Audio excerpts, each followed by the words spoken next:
جو دوسرے لوگ ان کا جو ہے وہ شاید اتنا فائدہ نہ ہو جتنا کہ یہ ایک انسان جب وہ تیری بات سن لیتا اور سمجھ لیتا. اور وہ جو بیٹھے تھے وہ اسی نیت سے بیٹھے تھے کہ ہم نے تو نہیں ماننا. اور جو بے پرواہی کرتا ہے اس کی طرف تو تم پوری توجہ کرتا ہے, یعنی ان سرداروں کی طرف. اور حالانکہ اس کے نہ سمجھنے سے کچھ پر کوئی الزام نہیں. اور جو شخص تیرے پاس دوڑتا ہوا آتا ہے اور ڈر بھی رہا ہے پھر تو اس سے بے رخی برتتا ہے, یہ ٹھیک نہیں. قرآن تو نصیحت کی چیز ہے, جو چاہے اسے یاد کر لے. یہ تو پر عظمت صحیفوں میں ہے اور جو بلند اور بالا اور پاک صاف ہے, اور ایسے لکھنے والوں کے ہاتھ میں ہے جو بزرگ اور پاک باز ہیں. یعنی جو قرآن ہے وہ اللہ تعالیٰ کے لوح محفوظ میں ہے اور صحیفوں میں لکھا گیا ہے, یعنی پیجز میں لکھا گیا ہے. اور جو بزرگ اور پاک باز ہیں, انسان ہلاک ہو جائے کیسا ناشکرا ہے. اسے اللہ نے کس چیز سے پیدا کیا ہے؟ ایک نطفے سے پیدا کیا ہے, پھر اس کا اندازہ مقرر کیا, پھر اس کے لیے راستہ آسان کیا, پھر اسے موت دی اور پھر قبر میں دفن کیا, پھر جب چاہے گا اسے زندہ کر دے گا. ہرگز نہیں, اس نے اب تک اللہ کے حکم کی بجا آوری نہیں کی.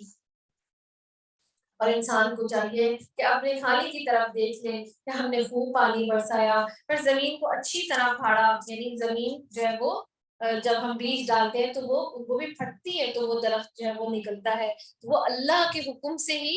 کیونکہ آپ دیکھیں کہ وہ جو پتا سا نکلتا ہے نا وہ بہت کمزور ہوتے ہیں, تو اللہ کی شان ہے, وہ اللہ ہی زمین کو پھاڑتا ہے, وہ پتا نہیں اس کو پھاڑتا. اور اگر پتے کو آپ ہاتھ نکال دیں, ہاں جی بالکل بالکل. اور اسی طرح اگر پتے کو آپ ہاتھ لگا لیں نا تو وہ فوراً مر جاتا ہے, وہ گر جاتا ہے, اتنا نازک ہوتا ہے. تو کیسے وہ ایک کتنی بڑی زمین کو پھاڑ کے نکلتا ہے, یہ اللہ کی شان ہے. جی بالکل اللہ کی شان ہے, الحمدللہ. اللہ تعالیٰ ہمیں اس کی شانیں دکھاتا ہے. پھر اس میں سے اناج اگائے اور انگور اور ترکاری. اور آپ دیکھیں زمین کو کبھی آپ چکھ کے دیکھیں, کوئی اس کا ذائقہ نہیں, بلکہ شاید کڑوی لگے یا عجیب سا ہو, لیکن یہی پھلوں میں اس کا جو رس ہے اللہ کی شان ہے. اور نہ پانی میں وہ ذائقہ ہے اور نہ دھوپ میں وہ ذائقہ اللہ نے ڈالا ہے. لیکن انگور کو دیکھ لیں آپ, انار کو دیکھ لیں, اس کے پھلوں کو دیکھ لیں, اور ان کی جو پھول ہیں ان کی خوشبوؤں کو دیکھ لیں.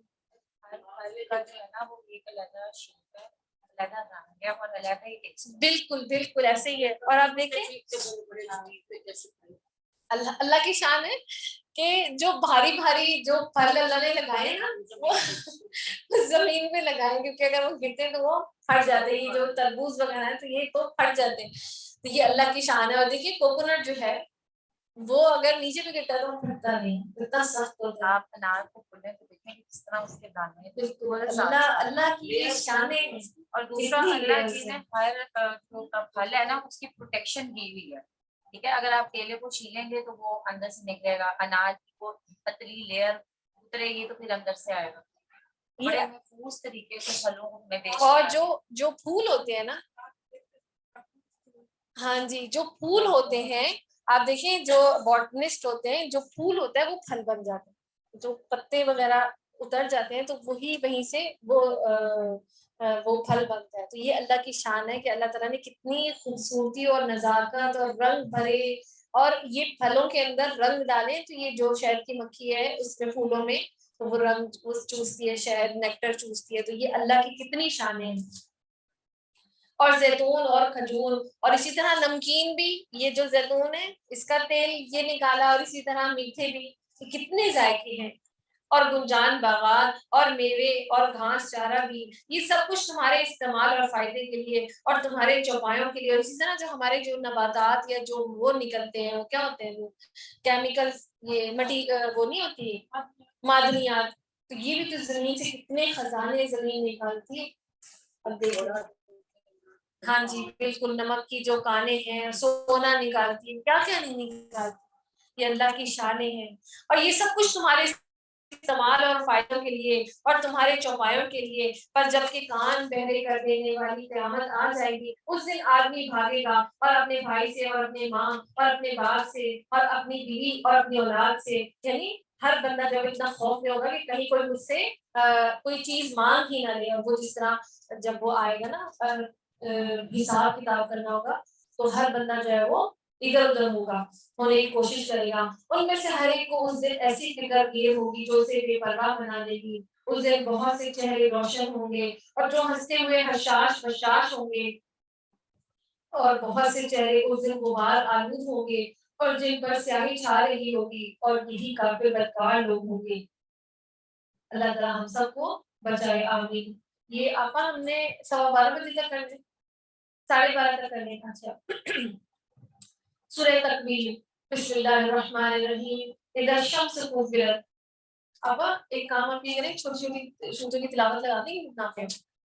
اذا الشمس كورت واذا النجوم انكدرت واذا الجبال سيرت واذا العشار عطلت. اور جب سورج لپیٹ دیا جائے گا, اور جب ستارے بے نور ہو جائیں گے, اور جب پہاڑ چلائے جائیں گے, اور جب 10 ماہ کی حاملہ اونٹنیاں بیکار چھوڑ دی جائیں گی. اور آپ دیکھیں کہ جو یہ عرب کے جو لوگ ہیں نا, اگر آپ عرب کی ہسٹری پڑھیں تو یہ جو اونٹنیاں ہیں نا, خاص طور پہ ان کو اپنے بیوی بچوں سے زیادہ اونٹنیاں محبوب ہیں. اور ایون کہ وہ تو اونٹنیوں کے اوپر جو ہے نا اپنا سب کچھ مال اور متاع لٹاتے ہیں, اور ان کے لیے ان کی خدمت کرتے ہیں, اور ان کو دھوتے ہیں, اور جیسے بچوں کی طرح پالتے ہیں. اب اگر کوئی اونٹنی بچہ دینے والی ہوتی تھی پھر تو اس کی اتنی کیئر کرتے تھے وہ. اور ایون کہ میں نے دیکھا تھا کہ اونٹنی کے نا یہ کانٹیسٹ بھی ہوتے ہیں, بیوٹی کانٹیسٹ, کہ وہ کہتے ہیں کہ ان کے ہونٹ سے اندازہ لگاتے ہیں کہ کتنی خوبصورت ہے, اس کی پلکوں سے اور اس کی باڈی سے اور اس کے کوہان سے, یعنی ان کے اندر اتنی وہ چیزیں. اور ایون کہ اونٹوں کا نسب نامہ بھی چلتا تھا عرب کے دور میں, کہ یہ کون. ہاں جی, تو کبھی آپ غور کریں کہ اونٹ جو ہے وہ, تو مجھے اونٹ کی وہ کراچی میں وہ نا سمندر پہ سواری ہوتی تھی, تو بڑا ہم لوگ اس پہ سوار ہوتے تھے. اور آج کل بھی وہ آتے ہیں اونٹ والے, تو اونٹ پر اور بچوں کو ضرور گھوڑوں پر, اونٹوں پر سواری کیا کرے, کہ یہ اللہ کی جو ہے نا بنائی ہوئی مخلوق ہے. تو اب وہ حاملہ ہو گئی ہے اونٹنی, تو اس کی تو اتنی وہ فکر کرتے تھے کہ سوال ہی پیدا نہیں ہوتا وہ اس کو چھوڑ دیں. تو یہاں پہ کہ قیامت قائم ہوگی تو 10 مہینے کی وہ اونٹنی ہے, تو اس کو بھی وہ بھول جائیں گے. جہاں دنیا میں وہ اس کو اتنا زیادہ عزیز سمجھتے ہیں, تو وہ اس وقت بھی ان کو اپنے اونٹوں کی پرواہ نہیں ہوگی. اور جب وحشی جانور اکٹھے کیے جائیں گے, اور جب سمندر بھڑکائے جائیں گے, اور جب جانیں جسموں سے ملا دی جائیں گی, اور جب زندہ گاڑی ہوئی لڑکی سے سوال کیا جائے گا کہ کس گناہ کی وجہ سے وہ قتل کی گئی, یعنی کہ اللہ تعالیٰ لوگوں سے نہیں پوچھے گا کہ تم نے کیوں مارا, اس بچی سے اللہ سوال کرے گا کہ کس وجہ سے وہ قتل کی گئی, حالانکہ اس کا کوئی گناہ نہیں ہے. اور آپ دیکھیں کہ عرب کے دور میں تو یہ جو تھا عورتوں کا کہ وہ اس طرح قتل کر دیتی تھے, لیکن یہاں پر اب وہ جو ایبورشن کے نام پہ, اور وہ اس طرح کچھ لوگ مسکیریجز کا بہانہ ڈال کر ایبورشن کروا کے آ جاتے ہیں. تو اللہ تعالیٰ ہم سب پر رحم فرمائے. اور اسی طرح جو دوائیاں کھا لیتے ہیں کہ ختم اندر سے ہی ختم ہو جائے, تو یہ بھی جو ہے نا وہ قتل ہی. اور اسی طرح قتل وہ بھی ہے کہ آپ اپنی اولاد کی صحیح تربیت نہ کریں اور ان کو جہنم کے دروازے میں خود جھونک کر آ جائے, تو یہ بھی ان کا تربیت کا قتل ہے. ٹھیک ہے, اللہ تعالیٰ ہم سب کے لیے آسانیاں فرمائے.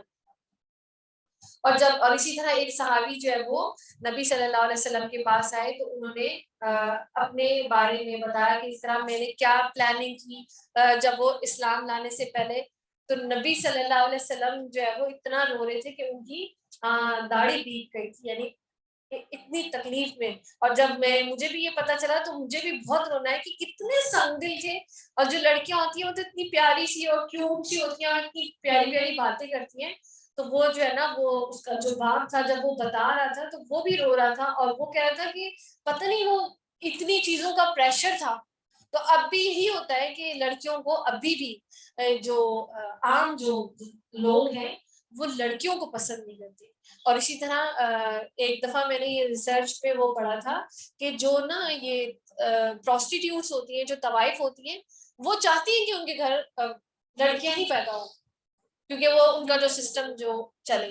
ہاں جی, کہ لڑکیاں پیدا ہوں تو وہ سسٹم جو ہے نا ان کا وہ چلے گا. تو کتنی عجیب بات ہے کہ جو طوائف ہے جن کو اللہ اور اس کا کچھ بھی نہیں پتا, اور وہ لڑکیوں کی اتنی عزت کریں کیونکہ ان کا تو سسٹم چل رہا ہے. لیکن یہاں پہ کہ فرشتے جو کہتے ہیں نا کہ بیٹی جو ہے وہ رحمت کی طرح ہوتی ہے, تو ہم اس کے لیے جو ہے نا وہ اپنے اوپر عذاب اور اس کو کہ اس کے اوپر ہمیں خرچہ کرنا پڑے گا. یہ تو بس پیدا ہوئی تو خرچے جو ہے نا ختم ہی نہیں ہوتے, تو جہیز اور دوسری چیزیں, تو یہ دوسری جو ہے وہ چیزیں اسلام میں نہیں ہے. اسلام میں صرف وراثت ہے، ہماری جو دوسرے واجبات ہیں وہ ہیں، تو حق مہر ہے، ٹھیک ہے، وہ ہمارے واجب ہے، باقی چیزیں جو ہے نا خود اپنے اوپر جو ہے نا وہ. اور اسی طرح کسی کا میں نے سنا تھا کہ وہ کہتے ہیں جب بیٹی پیدا ہوتی ہے نا تو ہم سونا خریدنا شروع کر دیتے ہیں، تو یہ بھی ہم نے خود ہی اپنے اوپر بوجھ ڈالے ہیں. تو بیٹی کو پڑھائیں لکھائیں کہ اس کو کسی چیز کی ضرورت ہی نہ پڑے. اور آپ بے شک جتنا بھی دے دیں نا، تو جنہوں نے بولنا ہوتا ہے نا، تانے دینے ہوتے ہیں، وہ پھر بھی بول کے ہی رہتے ہیں. لیکن ہماری حکومت کو چاہیے کہ اس طرح کا لا ایک کرے بنائے. ہاں بینگ این اسلامک کنٹری، بالکل.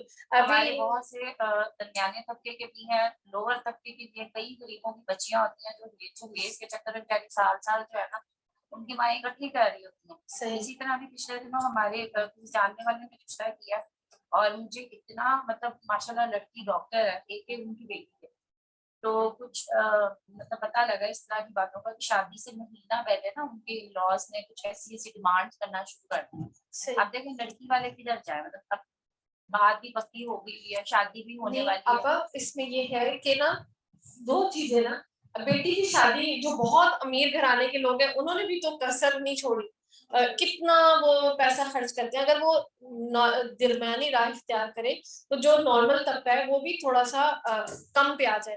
تو جن کے پاس پیسہ ہے وہ اتنا لٹاتے ہیں اور پھر وہ میڈیا پہ چلتا ہے، پھر دوسرے لوگوں کو بھی خواہش ہوتی ہے. تو نکاح جو ہے وہ سادگی سے، اسلام میں سادگی سے کرنا چاہیے. ٹھیک، اللہ تعالیٰ ہم سب کے لیے آسانیاں فرمائے. اور اصل میں بیٹی کی تربیت میں کیا ہے کہ آپ اسے عقیدہ توحید دیں، اس کو صفائی ستھرائی کا، پاکیزگی کا، اور اپنے بچوں کو نماز روزے کا، حرام اور حلال کی تمیز دیں. یہی چیزیں اس کے کام آئیں گی. باقی چیزیں تو اللہ تعالیٰ اس کو دنیا میں اگر اس کا رزق اچھا ہے، اور ہاں خاص طور پہ اپنے بچوں کے رزق کی بھی دعائیں مانگا کر کے اللہ ان کا رزق کشادہ کر دے. تو پھر آپ جتنا مرضی بھی دے دیں، اللہ نے اس کا رزق اگر بہت کشادہ لکھا ہے تو آپ کی ضرورت نہیں پڑے گی. ٹھیک ہے، تو رزق کی جو ہے جیسے حضرت ابراہیم علیہ السلام نے اپنے بچوں کے لیے دعائیں مانگتے تھے کہ اللہ اس شہر کو امن والا بنا دے اور اس میں رزق کی فراوانی فرما دے. تو بچوں کے لیے خاص طور پہ دعا مانگنی چاہیے اور اللہ ان کا نصیب کھول دے، ان کے نیک زوج عطا فرما دے. اور جب آسمان کی کھال اتار لی جائے گی، اور جب جہنم بھڑکائی جائے گی، اور جب جنت نزدیک کر دی جائے گی، تو اس دن ہر شخص جان لے گا جو کچھ وہ لے کر آیا ہوگا. بس میں قسم کھاتا ہوں پیچھے ہٹنے والے، چلنے پھرنے والے، جھپٹنے والے ستارے کی، اور رات کی جب وہ جانے لگے اور صبح کی جب وہ چمکنے لگے. یقیناً یہ قرآن ایک بزرگ رسول کا قول ہے جو قوت والا ہے، عرش والا ہے. یعنی یہ جو رسول ہے وہ کون ہے؟ حضرت جبریل علیہ السلام. انہ لقول رسول کریم، کیونکہ حضرت جبریل علیہ السلام ہی نبی صلی اللہ علیہ وسلم کے اوپر وحی کیا کرتے تھے. اور جس کے آسمان میں اور عرش والے کے نزدیک بہت بلند مرتبہ ہے، یعنی اللہ تعالیٰ کے ہاں ان کی بہت شان ہے. اور جس کے آسمان میں اطاعت کی جاتی ہے اور وہ امین ہے اور تمہارا ساتھی دیوانہ نہیں ہے. یعنی اب یہاں پہ نبی صلی اللہ علیہ وسلم کی وہ کی جا رہی ہے کہ تمہارا ساتھی وہ مجنون نہیں ہے. اور اس نے اس فرشتوں کو آسمان کے کھلے کنارے پر دیکھا اور غیب کی باتوں کو بتلانے پر مخیل بھی نہیں ہے. اور یہ قرآن شیطان مردود کا کلام نہیں ہے. پھر تم کہاں جا رہے ہو؟ یہ تو تمام جہان والوں کی نصیحت نامہ ہے، بالخصوص اس کے کہ جو تم میں سے سیدھی راہ پر چلنا چاہے. پھر تم کچھ بھی نہیں چاہ سکتے مگر وہی جو رب العالمین چاہے. اللہ ان یشاء اللہ رب العالمین، ہوتا وہی ہے جو اللہ تعالیٰ چاہتا ہے. اللہ تعالیٰ ہم سب کے معاملات کو آسان کر دے، اللہ ہماری اس میں آسانی لے دے ہماری زندگی اور آخرت کے معاملات پہ. لبنہ پر اس کی تلاوت کرا دیں سورہ انفطار. بسم اللہ الرحمن الرحیم. إذا السماء انفطرت وإذا الكواكب انتثرت وإذا البحار فجرت وإذا القبور بعثرت.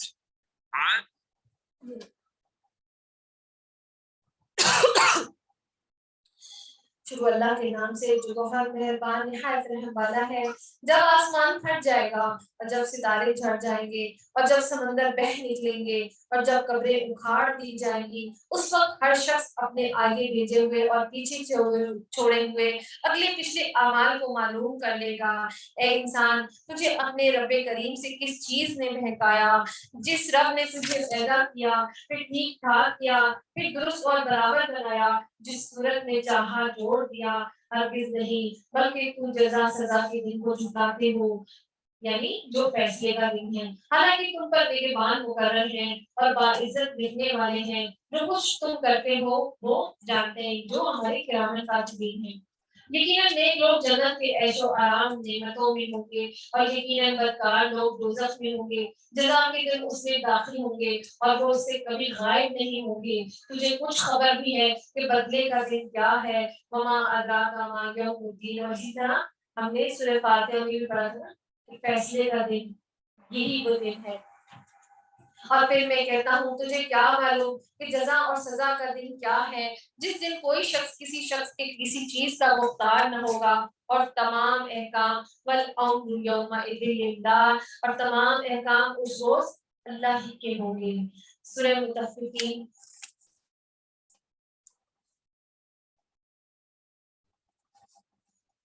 بسم اللہ الرحمن الرحیم، ویل للمطففین الذین اذا اکتالوا علی الناس یستوفون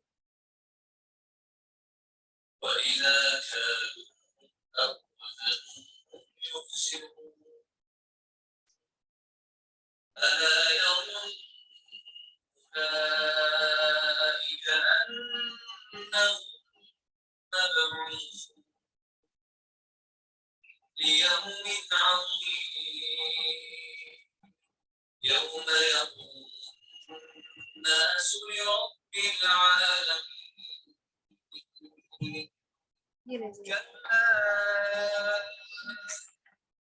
شروع اللہ کے نام سے جو بہت مہربان اور نہایت رحم والا ہے۔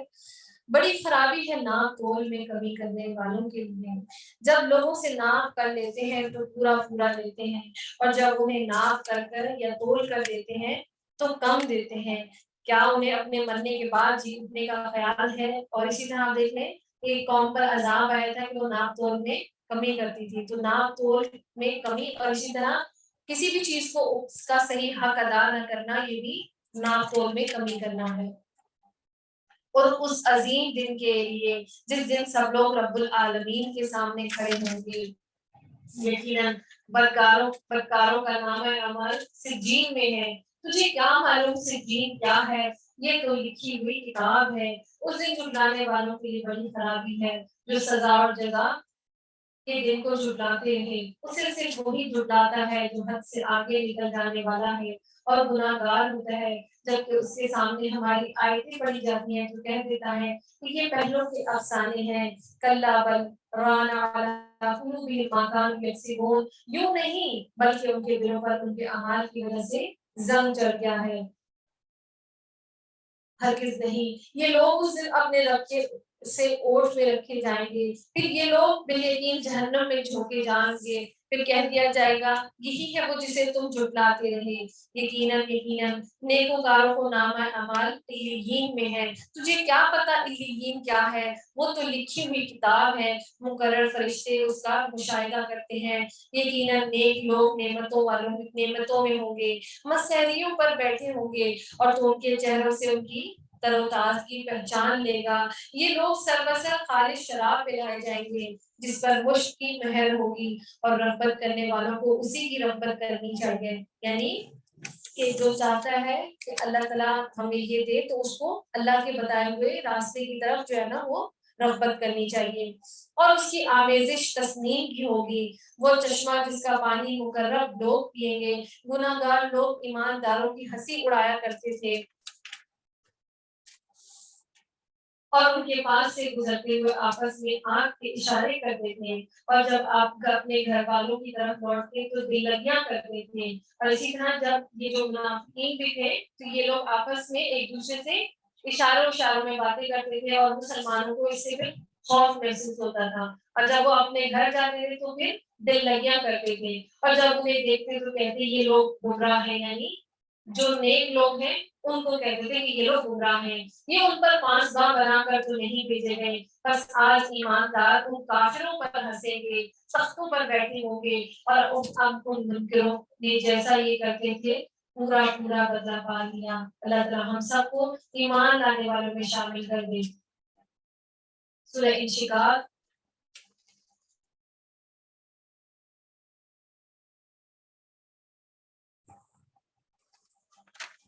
چھوٹی چھوٹی صورتیں آ گئی نا، بسم اللہ۔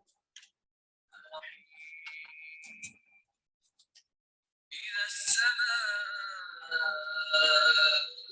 انشقت وأذنت لربها وحقت وإذا الأرض مدت وألقت ما فيها وتخلت وأذنت لربها وحقت يا أيها الإنسان إنك كادح إلى ربك كدحا فملاقيه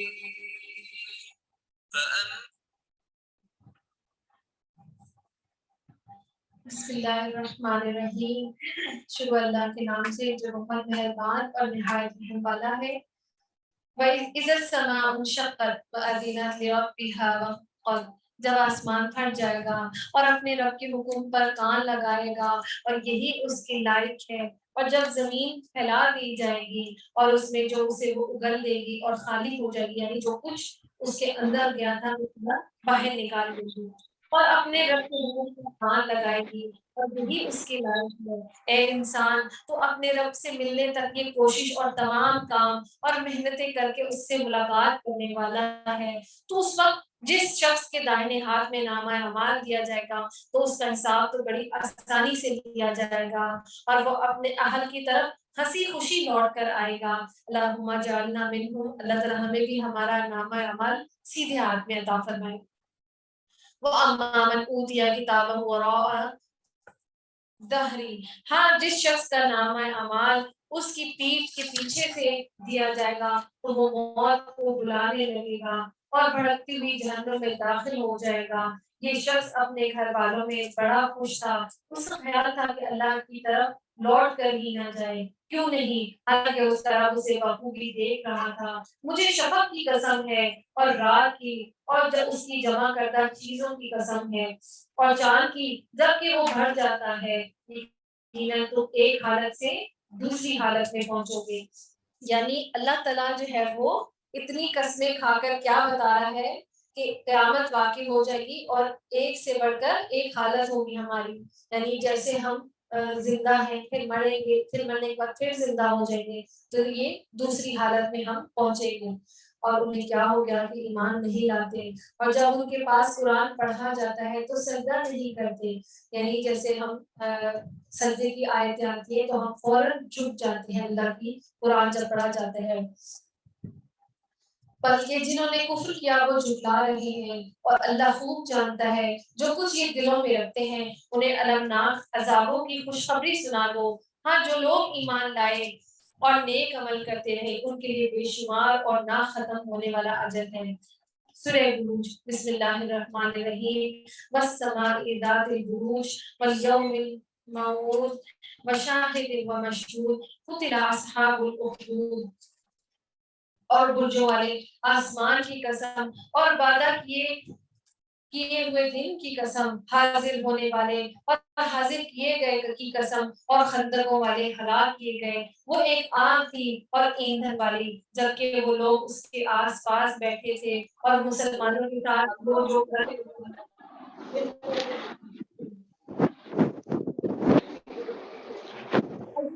مسلمانوں سے کسی اور گناہ کا بدلہ نہیں لے رہے، پر ایمان لاتے تھے، وہی جس کے لیے آسمان اور زمین کی بادشاہت ہے اور اللہ ہر چیز پر شاہد ہے۔ بے شک جن لوگوں نے مسلمان مردوں اور عورتوں کو ستایا پھر توبہ بھی نہ کی تو ان کے لیے جہنم کا عذاب ہے اور جلنے کا عذاب ہے۔ اور آپ دیکھیں جہنم تو ہے ہی جلنے والی جگہ. اللہ تعالیٰ پھر مزید فرما رہے ہیں وَلَهُمْ عَذَابُ الْحَرِيقِ, تم جہنم میں بھی جلیں گے اور الگ سے بھی آگ اس کے لیے ہوگی. ان الذين آمنوا وعملوا الصالحات لهم جنات تجری, بے شک ایمان قبول کرنے والے اور نیک کام کرنے والوں کے لیے وہ باغات ہیں جن کے نیچے نہریں بہ رہی ہیں. یہی بڑی کامیابی ہے. یقیناً تیرے رب کی پکڑ بڑی سخت ہے. وہی پہلی مرتبہ پیدا کرتا ہے اور وہی دوبارہ پیدا کرے گا. وہ بڑا بخشش کرنے والا اور بہت محبت کرنے والا ہے. عرش کا مالک ہے, عظمت والا ہے, ذو العرش المجید, فعال لما یرید, اور جو چاہے اس کو اسے کر گزرنے والا ہے. یعنی اللہ تعالیٰ جو چاہتا ہے اس کو کر لیتا ہے. تجھے لشکروں کی خبر بھی ملی, یعنی فرعون اور ثمود کی, بلکہ کافر تو جھٹلانے میں ہی پڑے ہوئے ہیں اور اللہ بھی انہیں ہر طرف سے گھیرے ہوئے ہے. بلکہ یہ قرآن ہی بڑی شان والا ہے, فی لوح محفوظ, جو لوح محفوظ میں لکھا ہوا ہے. یعنی جو قرآن ہے وہ ام الکتاب کون ہے؟ جو لوح محفوظ ہے وہ ام الکتاب میں قرآن اور ساری جو صحیفے وہ سارے اس میں درج ہیں. بسم اللہ الرحمن الرحیم. والسماء والطارق وما أدراك ما الطارق النجم الثاقب إن كل نفس لما عليها حافظ. قسم ہے آسمان اور اندھیرے میں روشن ہونے والے کی. تجھے معلوم بھی ہے کہ وہ رات کو نمودار ہونے والی چیز کیا ہے؟ وہ روشن ستارہ ہے. کوئی ایسا نہیں جس پر نگہبان فرشتہ نہ ہو. انسان کو دیکھنا چاہیے کہ وہ کس چیز سے پیدا کیا ہے. یعنی ساری قسمیں کھا کر اللہ تعالیٰ کیا بتانا چاہ رہے کہ انسان اپنے آپ پر غور کرے. اور وہ ایک اچھلتے پانی سے پیدا کیا گیا ہے جو پیٹھ اور سینے کے درمیان سے نکلتا ہے. بے شک وہ اسے تیل لانے پر یقیناً قدرت رکھنے والا ہے. اور جس دن پوشیدہ بھیدوں کی جانچ پڑتال ہوگی تو نہ ہوگا اس کے پاس کوئی زور اور نہ کوئی مددگار. بارش والے آسمان کی قسم اور پھٹنے والی زمین کی قسم, بے شک یہ قرآن البتہ دو ٹوک فیصلہ کرنے والا کلام ہے. یہ ہنسی کی اس کی بے فائدہ بات نہیں, البتہ کافر داؤ گھات میں ہے. اور میں بھی ایک چال چل رہا ہوں اور تو کافروں کو مہلت دے, انہیں چند دنوں تک چھوڑ دے. اللہ تعالیٰ ہم سب کو رحم فرمائے اور ہمیں جو بھی مہلت بھی ملتی ہے اللہ تعالیٰ اس مہلت میں بھی اچھے کام کرنے کی توفیق عطا فرما دے. سورہ اعلیٰ کر لیں ہم, کر لیں یا آپ بتائیں؟ چھوٹی سی کر لیتے ہیں, ایک سورت کر لیتے ہیں. بسم اللہ الرحمن الرحیم. سورہ اعلیٰ. سبح اسم ربک الاعلیٰ الذی خلق فسوی والذی قدر فہدی والذی اخرج المرعی. یہ جو سورت ہے اور سورہ غاشیہ عیدین اور جمعے کی نماز میں نبی صلی اللہ علیہ وسلم پڑھا کرتے تھے. اور اسی طرح سبح اسم ربک الاعلیٰ تو ہمیں اللہ کی تسبیح بیان کرنی چاہیے. سبحان ربی الاعلیٰ. شروع اللہ کے نام سے جو بہت مہربان نہایت رحم والا ہے. اپنے بہت ہی بلند اللہ کے نام کی پاکیزگی بیان کر, جس نے پیدا کیا اور صحیح سالم بنایا اور جس نے ٹھیک ٹھاک اندازہ کیا اور پھر راہ دکھائی, اور جس نے تازہ گھاس پیدا کی پھر اس نے اس کو سیاہ کوڑا کر دیا. ہم تجھے پڑھائیں گے پھر تو نہ بھولے گا. یعنی نبی صلی اللہ علیہ وسلم کے اللہ تعالیٰ نے سکھا دیں گے. مگر جو کچھ اللہ چاہے ظاہر اور پوشیدہ باتوں کو جانتا ہے. اور ہم آپ کے لیے آسانی پیدا کر دیں گے تو آپ نصیحت کرتے رہیں اگر نصیحت کچھ فائدہ دے. ڈرنے والا تو نصیحت دے گا, ہاں بدبخت اس سے گریز کرے گا. اور یعنی نبی صلی اللہ علیہ وسلم کو کہا جا رہا ہے کہ آپ لوگوں کو بتاتے جائیں, جن کے پاس ہدایت دینی ہوگی وہ ہمارا کام ہے. اور جو ہدایت قبول نہیں کرے گا وہ بڑا ہی بدبخت ہے. اور جو بڑی آگ میں جائے گا جہاں پہ وہ نہ مرے گا نہ جیے گا, یعنی کہ حالت نظام ہی پڑا رہے گا. بے شک اس نے فلاح بالی جو پاک ہو گیا اور جس نے اپنے رب کا نام یاد رکھا اور نماز پڑھتا رہا. لیکن تم کو تو دنیا کی زندگی ترجیح دیتے ہو, والآخرۃ خیر وابقیٰ, یعنی کیا ہے, اور آخرت ہی بہت بہتر ہے اور ہمیشہ رہنے والی ہے. ان هذا لفی الصحف الاولیٰ صحف ابراہیم و موسیٰ. یہ باتیں پہلی کتابوں میں بھی ہیں, یعنی یہ جتنی آخرت کی اور اللہ کی جو باتیں ہیں یہ اللہ کی پہلی کتابوں میں بھی درج ہے، ابراہیم اور موسیٰ علیہ السلام کی کتابوں میں، یعنی حضرت ابراہیم علیہ السلام کو اللہ تعالیٰ نے صحیفے جو ہے نا وہ عطا کیے تھے۔ سبحانک اللہم و بحمدک، اشہد ان لا الہ الا انت، استغفرک و اتوب الیک، آمین یا رب العالمین۔ وآخر دعوانا ان الحمد للہ رب العالمین۔ السلام علیکم ورحمۃ اللہ وبرکاتہ۔ کل انشاءاللہ ہم سورہ غاشیہ اور سورہ فجر سے انشاءاللہ شروع کریں گے، اور 10 بجے کا ٹائم ہے، ٹھیک ہے، اور انشاءاللہ کوشش ہوگی کہ 11:30 بجے کل جمعہ بھی ہے، اور جو ہے نا وہ آپ لوگوں نے نماز بھی پڑھنی ہوگی، 11:30 بجے تک ہم انشاءاللہ وائنڈ اپ کر دیں گے۔ آپ لوگوں کو اللہ کی ثابت قدمی بھی عطا فرمائے، اور جو قرآن ہم نے پڑھا ہے اس پر سمجھنے اور اس پر عمل کرنے کی توفیق عطا فرمائے، آمین۔